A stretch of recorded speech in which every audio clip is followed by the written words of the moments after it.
Returning back to the nations, they sneak around the ship while wearing white one-size-fits-all pajamas. Gee, I wonder what could happen to them while they're on an enemy ship. Oh, of course. They mess up, causing funny moments to happen, and then they all get caught. Oh, you had me going there, movie.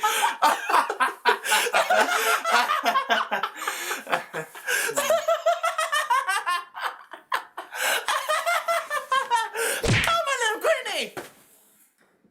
Hetalia! Hey, Germany, come listen. I wrote a song especially for you. More bits from the episodes? Alright, movie, time out here. This is not a good thing. I do not know what you're trying to get at to reuse scenes from the show, but they seem so out of place in context, being dispersed throughout the whole movie at random points. But my fans are really in love with those clips. Yeah, but how would you, let's go, tee-hee, like it if I used my own clips from my past? That's good meat. Reviews. You see the problem with that now? Okay, I will edit out the rest of the many times the show is used in the slick, so continuing where we left off, the nations are now trapped. However, Japan has a plan to get them out of this situation. Please listen, Pictonians. We have come here today to show you our hospitality. It may be true that they have come to Earth to invade it, but on the other hand, they are still our guests, are they not? It's Japanese custom to be hospitable. That's right! Even though they are prisoners of the Pictonians, the nations are going to treat them as guests from a foreign land. Ahem. They will treat you to tea and cookies. Each one of them takes a crack at trying to appease the Pictonians, but it turns out that a Chinese buffet, a beer binge, and an American casino won't even make them become interested.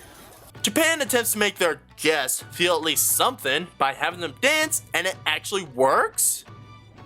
Huh, any diplomacy missions we may have with alien governments in the future should be done through Dance Dance Revolution. However, because England has to be the one widely known as a bad cook, he gives the aliens scones, and they were apparently made in collaboration with Willy Wonka's full course dinner gum since they're all turning blue. The nations abandon Mothership and end up on recycled island setting. God, this movie is all about recycling things from the show. First, the many instances of repeat footage, the slightly altered title sequence, and now reusing the island from a popular episode? I am no longer finding this lazy, it's embarrassing. Shame on you, Italy! Shame! But what did I have to do? I'm just an innocent Tatsumani people, cut that out! So the nations are all gathered on this island, and it wasn't long enough till the Pictonians found him again. Hey, you forgot to mention the sea land! Yes, and how important was it for him to be mentioned? I brought my entire country here to rescue you! Oh yeah, he's definitely worth a footnote in my review. The mothership brings together landmarks from around the world to the island, and Japan theorizes it is making the island as its base. That's stretching it too far. I am pretty sure that there are hundreds of other islands out there, and they just happen to have picked the same one the main characters are stranded on for their headquarters. Isn't it convenient that writing is practically the same as playing God? And then Italy gets pasta. Pasta! But in a certain location that I am thinking of right now. My pets are not the plate, you know. Period. The aliens attacked the group in what I would actually consider a decent battle scene, and I'll give points to Russia and China for their fighting style. However, most of the nations end up as one of them, and the only exception now is the piglet of the group that happens to be named Italy, which means the rest of the world is now screwed. But I don't want them to be dead and to face this white ghost blobs! I don't care, you just have to smile. Please, Italy, just smile. Do it, Italy! Italy! Germany just had a rape face! What do you mean? It looks like the same dignified Germany that I know.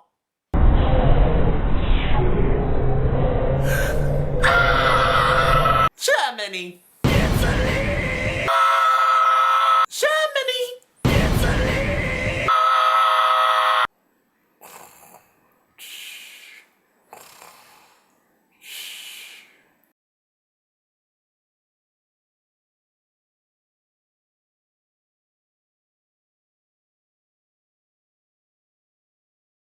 And just like what you would expect, Italy conquers his fear of bland characters and then starts drawing on the converted nation's faces, which turns them back to normal.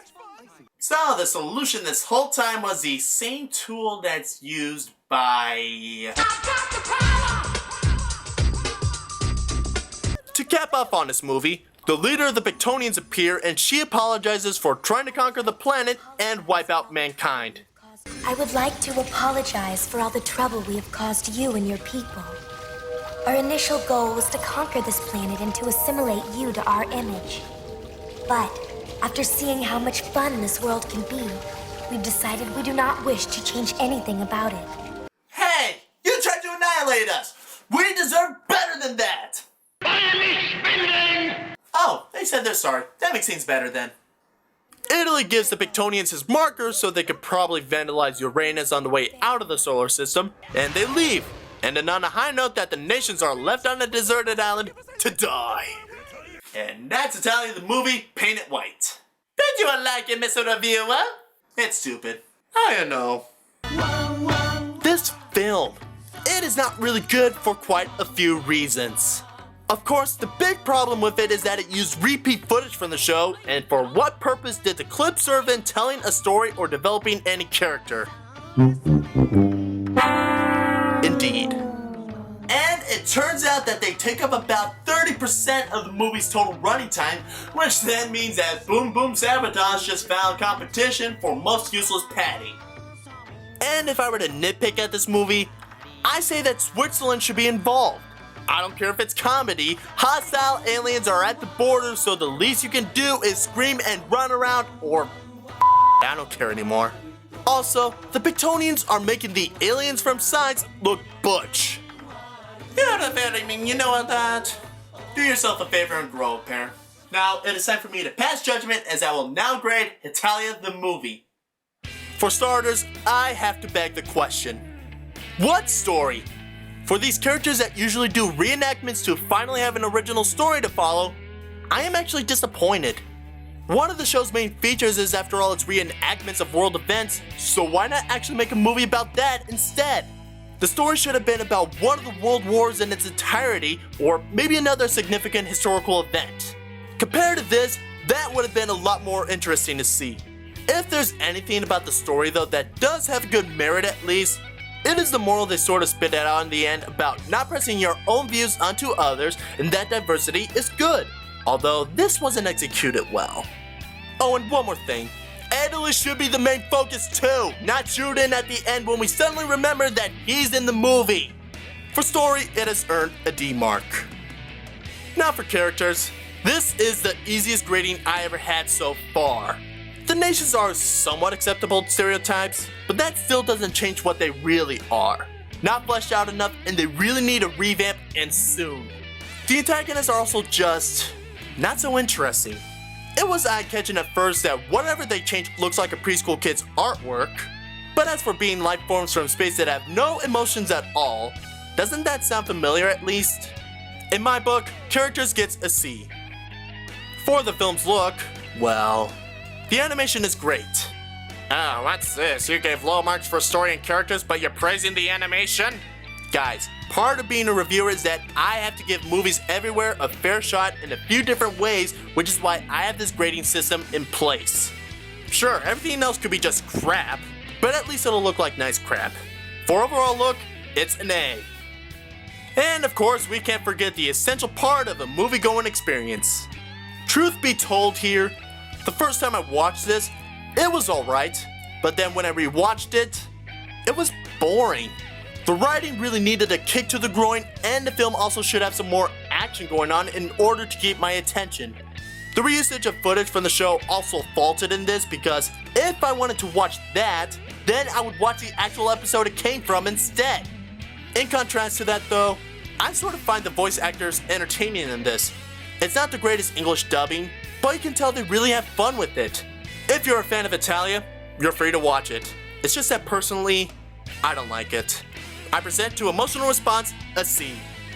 So with my grades combined, I shall give Hetalia the movie painted white a C-. You make it Italy sad. Oh, go home and cry in your spaghetti or something. Alrighty then, I will. Finally. Before I go, I only have one thing left to say. I used to believe that this one Austrian used to say it like this.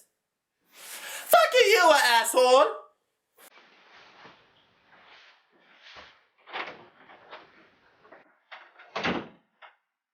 Did I miss something?